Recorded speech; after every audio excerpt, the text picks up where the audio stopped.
रितेश शुक्ला आपका अपने YouTube channel Ritesh Shukla sir पे स्वागत करता हूं और उम्मीद करता हूं कि आप शानदार हैं, ज़बरदस्त हैं और पूरी तरह आनंदमय हैं। ठीक है, तो आज की इस क्लास में हम लोग कोऑर्डिनेट ज्योमेट्री को डिस्कस करेंगे। इसकी प्रीवियस क्लास में भी हम लोग कोऑर्डिनेट ज्योमेट्री के कुछ पॉइंट को डिस्कस किए थे और आज की भी इस क्लास में हम लोग कोऑर्डिनेट ज्योमेट्री के कुछ पॉइंट को डिस्कस करेंगे। ठीक है, आज की इस क्लास में बेसिकली हमारा जो डिस्कशन होगा वह सेक्शन फॉर्मूले के ऊपर होगा। सेक्शन फॉर्मूला का मतलब क्या है इसको जानेंगे और इसको अच्छे ढंग से समझने का प्रयास करेंगे। तो जो ये सेक्शन फॉर्मूला होता है यह टू टाइप का होता है। ठीक है, जब भी हम इसका डिस्कशन करेंगे तो कितने तरीके से, दो। एक होता है बाबू हमारा इंटरनल और एक होता है भैया एक्सटर्नल।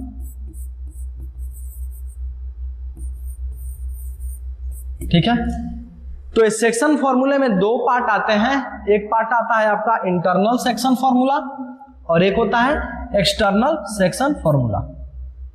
तो आज की इस क्लास में हम लोग इंटरनल सेक्शन फॉर्मूले को डिस्कस करेंगे और उससे जो कॉन्सेप्ट निकल के आएगा उसको सीखेंगे और इससे मिलता जुलता एक और कॉन्सेप्ट है उसको भी हम लोग डिस्कस करेंगे और उसके ऊपर क्वेश्चन सॉल्व करने का प्रयास करेंगे। ठीक है, तो चलिए बिना समय गंवाए हम लोग अपने इंटरनल सेक्शन फॉर्मूला के ऊपर आते हैं और जानने का प्रयास करते हैं कि यह होता क्या है। जैसे कि आप हेडिंग देख रहे होंगे इंटरनल सेक्शन फॉर्मूला, इसका मतलब क्या है। सबसे पहले इसका मतलब क्या है, इसका मतलब जानने का प्रयास करेंगे।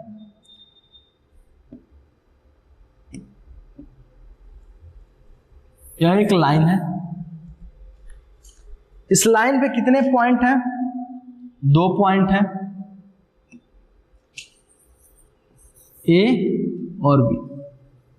ए और बी के बीच में लाइन ड्रॉन हुई है।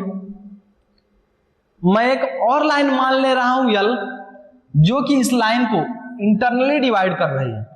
देखिए, इंटरनली डिवाइड करने का मतलब क्या है, इस दोनों लाइन के अंदर से कोई एक लाइन गई है जो इस लाइन को काट रही है या इस लाइन को दो अलग अलग पार्ट में डिवाइड कर रही है। ठीक है, मैं मान लेता हूं कि ये जो लाइन है इस ए बी लाइन को पॉइंट सी पे काट दिया है, इंटरसेक्ट की है। तो अगर सी पे काटी है और हम लोग पढ़ रहे हैं कोऑर्डिनेट ज्योमेट्री, तो अगर मेरा ए पॉइंट है तो इसका कोऑर्डिनेट दिया होगा, मैं मान लेता हूं x1, y1 और ये बी पॉइंट है, इसका भी मैं कोऑर्डिनेट लिख लेता हूं x2, y2। अगर यह लाइन यल ए बी को अगर पॉइंट सी पे काटा है, इंटरसेक्ट किया है, इसका मतलब यहां भी इसका सी का कोऑर्डिनेट आएगा। इसको मैं मान लेता हूं x, y। जैसा कि हम लोग अपने प्रीवियस क्लास में डिस्कस किए थे कि जब भी हमें किसी भी पॉइंट का पोजीशन बताना होता है तो सबसे पहले x कोऑर्डिनेट को लिखते हैं और उसके बाद में y कोऑर्डिनेट को लिखते हैं। एज इट इज हम लोग आज की भी क्लास में उसको डिस्कस करेंगे और आगे डिस्कशन को आगे बढ़ाएंगे। तो यह एक पॉइंट है ए और बी 2D में, तो इसके दो कोऑर्डिनेट दिए गए हैं, मतलब x कोऑर्डिनेट और y कोऑर्डिनेट। ऐसे इस पॉइंट बी का भी x कोऑर्डिनेट और y कोऑर्डिनेट। अगर एक लाइन यल ए बी को अगर इंटरसेक्ट करेगी या सी पॉइंट पे, इसका मतलब इस सी का भी क्या होगा, कोऑर्डिनेट होगा और उस कोऑर्डिनेट को मैं x, y मान ले रहा हूं। ठीक है, लेट कर ले रहा हूं। तो चलिए इसको इंटरनल फॉर्मूले को समझने का प्रयास करते हैं। अगर यह लाइन यल ए बी को दो हिस्सों में डिवाइड की है, इसका मतलब जो इसके पार्ट आ रहे हैं, जो इसके जो पार्ट बन रहे हैं, एक पार्ट को मैं नाम दे दे रहा हूं यम और दूसरे पार्ट का नाम दे दे रहा हूं यन। मतलब इसके लेंथ को दो पार्ट में डिवाइड की है, एक यम और एक यन। ठीक है, मतलब पूरे के रिस्पेक्ट में यह यम रेशियो में है और पूरे के रिस्पेक्ट में यह यन रेशियो में। ठीक है, मतलब क्या है इसको समझते हैं। इंटरनल डिवीजन से हम कोऑर्डिनेट सी का मान निकालने का प्रयास करते हैं। तो देखिएगा बहुत ही आसान है, बस आप समझते जाएंगे और आसानी से आपको सब चीजें समझ में आती जाएंगी। तो सी का कोऑर्डिनेट यदि आप निकाल रहे हैं तो देखिएगा यम का मल्टीप्लाई करेंगे किसमें, x2 में, और n का मल्टीप्लाई करेंगे किसमें, x1 में। क्योंकि मैं आपको पहले ही बता चुका हूं कि किसी भी पॉइंट का आप कोऑर्डिनेट लिखते हैं तो पहले x कोऑर्डिनेट आता है, बाद में y कोऑर्डिनेट आता है। इसी के टर्म में, इसी के रेफरेंस में हम लोग पहले x को लिखेंगे, बाद में y को। तो इस m का गुणा किसमें कर रहा हूं, x2 में। तो आया m गुणे x2 प्लस n का गुणा किसमें किया, x1 में। तो n गुणे x1 divided by internal division होता है तो प्लस का प्रयोग हमेशा करते हैं, तो m प्लस यह मेरा आ गया x कोऑर्डिनेट। ऐसे ही y कोऑर्डिनेट की बात करेंगे तो m का गुणा किसमें करेंगे, y2 में करेंगे। m का गुणा किसमें करेंगे, y2 में करेंगे। m का गुणा करेंगे y2 में और n का गुणा करेंगे y1 में। करिए y कोऑर्डिनेट के लिए। तो y कोऑर्डिनेट के लिए अगर आप करते हैं तो क्या आएगा, m गुणे y2 प्लस n गुणे y1 divided by m plus. अब आपके दिमाग में एक चीज आ रहा होगा कि सर ये फॉर्मूला जो आप लिख रहे हैं ये आता कहां से है। तो भैया देखिए, ये जो फॉर्मूला आप देख रहे हैं ये सेक्शन फॉर्मूला, यह इसका प्रूफ भी है और इसका डेरिवेशन है, ठीक है ना। और इसका डेरिवेशन या प्रूफ आप तभी सीख पाएंगे जब आप सिमिलैरिटी के बारे में जानेंगे।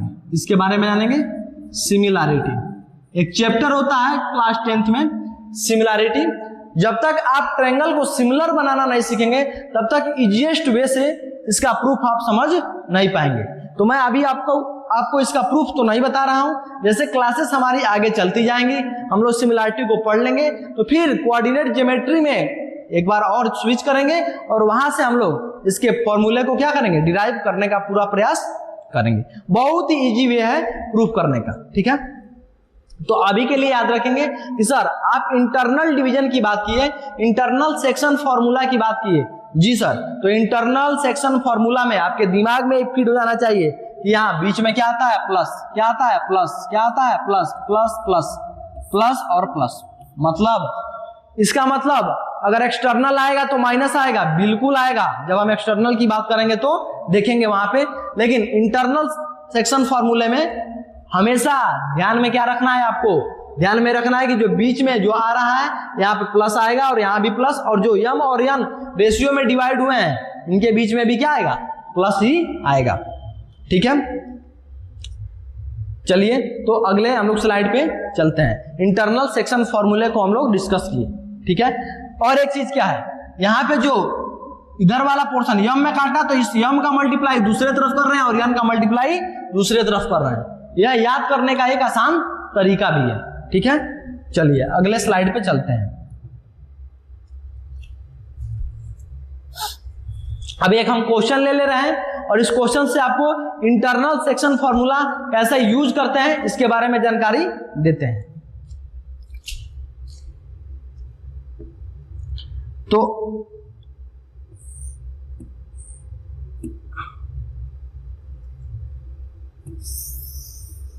एक हम लोग लाइन ले लिए हैं, ठीक है, और एक दूसरी लाइन भी ले लेते हैं। यह लाइन L है और ये लाइन A और B।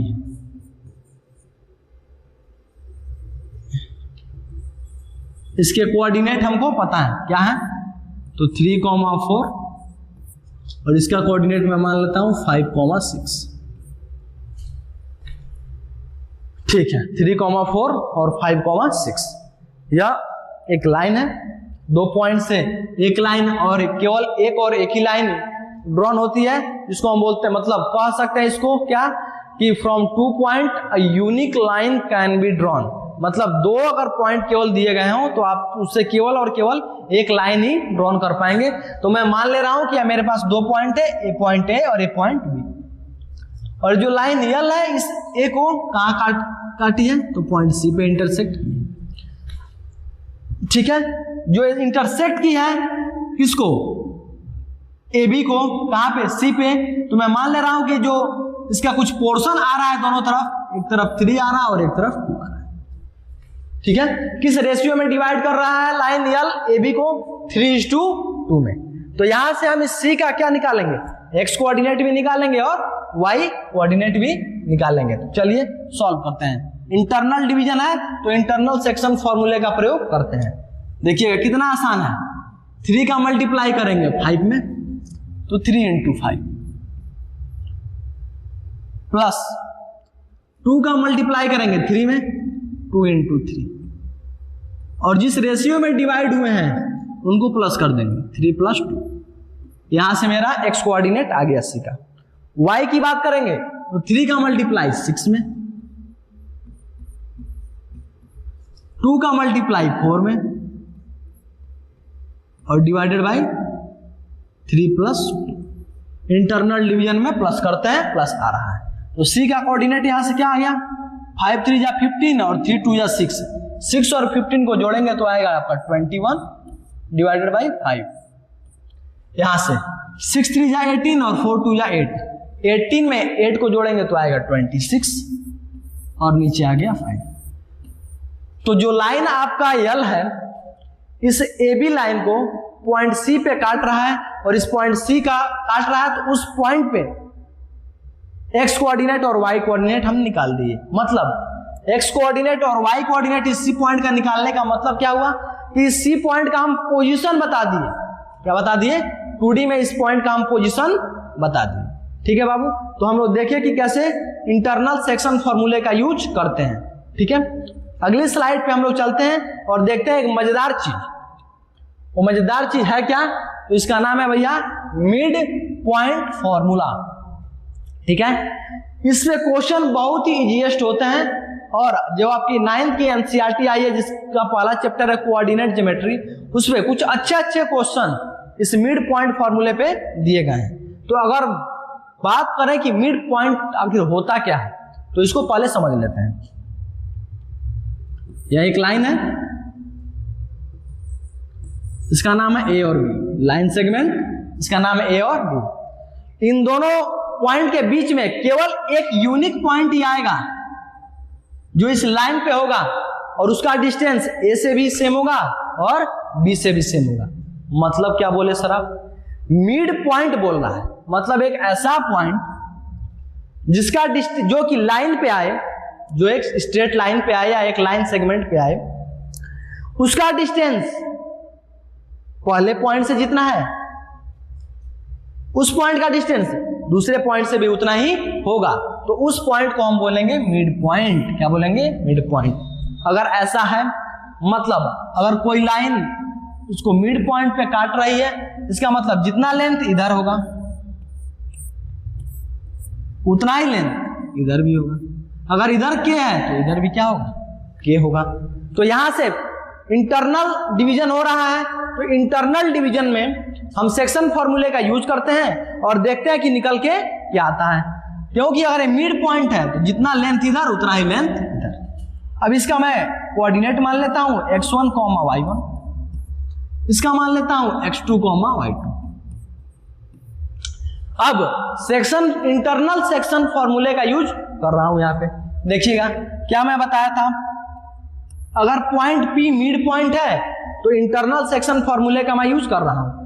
K का मल्टीप्लाई करूंगा x2 में तो K गुणे x2 प्लस K का मल्टीप्लाई करूंगा x1 में तो K गुणे x1 divided by K plus K, क्योंकि दोनों का लेंथ क्या है K कॉमा। फिर K का मल्टीप्लाई करूंगा y2 में तो K गुणे y2 प्लस K का मल्टीप्लाई करूंगा y1 में तो K y1 divided by K plus K। अब यहां से देखिए P, इन दोनों में से K कॉमन आ जाएगा, हाँ आ जाएगा, तो बचेगा क्या x2 प्लस x1।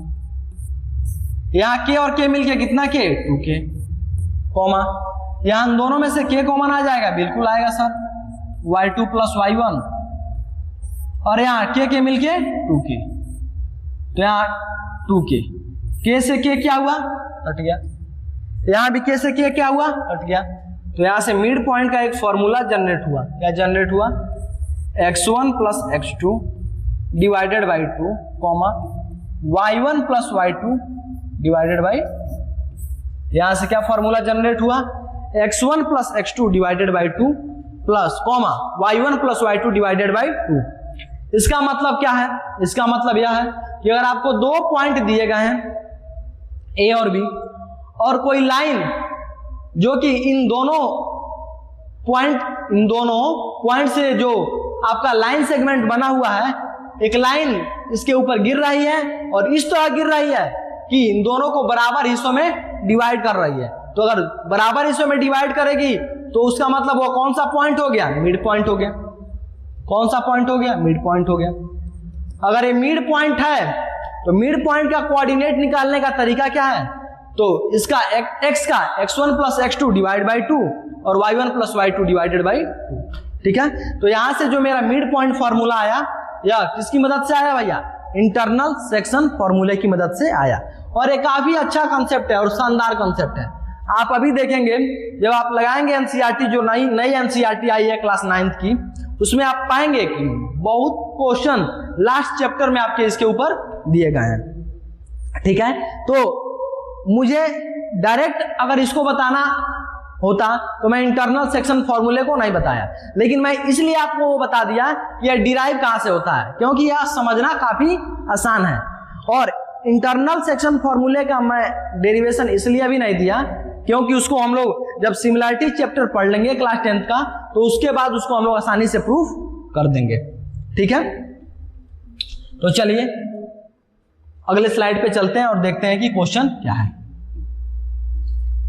चलिए, तो आज क्वेश्चन क्या बोल रहा है? Find the coordinate of B.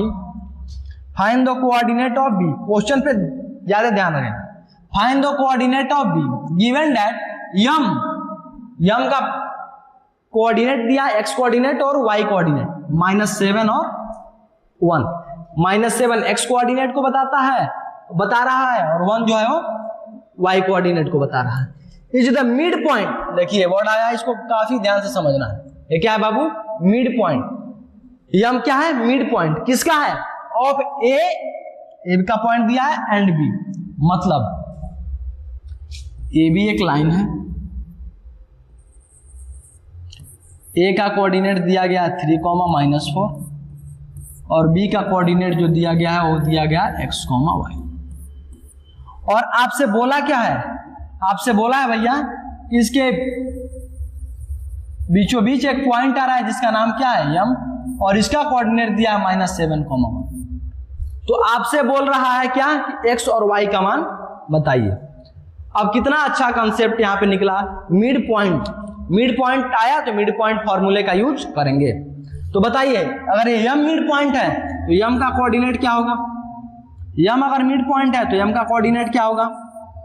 यम का कोऑर्डिनेट होगा x1 plus x2 divided by 2, y1 plus y2 divided by 2। ठीक है, चलिए आगे बढ़ते हैं। तो यम का कोऑर्डिनेट निकालते हैं। बोलिए 3 plus x divided by 2, -4 plus y, -4 plus y divided by 2। अब बताइए, यम गिवन है और यम का कोऑर्डिनेट हम निकाल लिए। तो अगर हम यम का कोऑर्डिनेट निकाल लिए तो यह मेरा एक्स कोऑर्डिनेट है यम का, और यह मेरा वाई कोऑर्डिनेट है यम का। तो एक्स कोऑर्डिनेट एक्स के बराबर होगा और वाई कोऑर्डिनेट वाई के बराबर होगा, क्योंकि ये गिवन है यम का कोऑर्डिनेट। तो यहां से देखते हैं, x coordinate of M R equal होंगे, बिल्कुल होंगे, एंड वाई कोऑर्डिनेट भी क्या होंगे? इक्वल होंगे। तो पहले मैं एक्स कोऑर्डिनेट को इक्वल करता हूं। ठीक है, एक्स कोऑर्डिनेट को इक्वल कर रहा हूं। तो देखिएगा 3 plus x divided by 2 is equal to -7। करिए, मल्टीप्लाई करेंगे तो आएगा x का मान -17। देखिए 2 में 7 का मल्टीप्लाई करेंगे क्या आएगा? 14, -14 प्लस का 3 है, राइट हैंड साइड जाएगा तो -3 और -14 मिलके -70। ऐसे ही y कोऑर्डिनेट को इक्वल एक बार बराबर कर देते हैं। तो करिए, -4 प्लस वाई 2 बराबर 1, मल्टीप्लाई करिए तो -4 प्लस वाई बराबर 2, ये माइनस का है, राइट हैंड साइड में जाएगा तो प्लस का हो जाएगा, तो y का मान क्या आ गया 6। ऐसे b का जो कोऑर्डिनेट है x, y वो आ गया, x का मान कितना आया -17 और y का मान क्या आया 6। तो यहां से x का मान आ गया -17 और y का मान आ गया 6, मतलब x और y का मान निकल गया। तो इस क्वेश्चन से हम देखें क्या, इस क्वेश्चन से हम पाए या मिड पॉइंट के बारे में हमसे पूछा था, तो हम मिड पॉइंट फॉर्मूले का यूज किए। और मिड पॉइंट फार्मूला आपको तब तक समझ में नहीं आएगा जब तक आपको इंटरनल सेक्शन फार्मूले के बारे में अच्छी जानकारी नहीं होगी। इसीलिए हम लोग इंटरनल सेक्शन फार्मूले को डिस्कस किए और उसके साथ साथ मिड पॉइंट का कंसेप्ट लगाए और उससे क्वेश्चन देखे, ठीक है, और इंटरनल सेक्शन फार्मूले से भी हम लोग क्वेश्चन को देखें। तो आज के लिए बस इतना ही। आप लोग इस चैनल पे बने रहें और ऐसे ही मैं आपके लिए इंफॉर्मेटिव वीडियो लाता रहूंगा। और हम लोग अपने मैथ पे इतना कमांड करेंगे, बेसिक को बेसिक की तरह समझेंगे और एकदम इजीएस्ट तरीके से पढ़ेंगे, ठीक है। कभी भी पैनिक नहीं होंगे, चीजें कितनी भी डिफिकल्ट हो उसको हम लोग डिफिकल्ट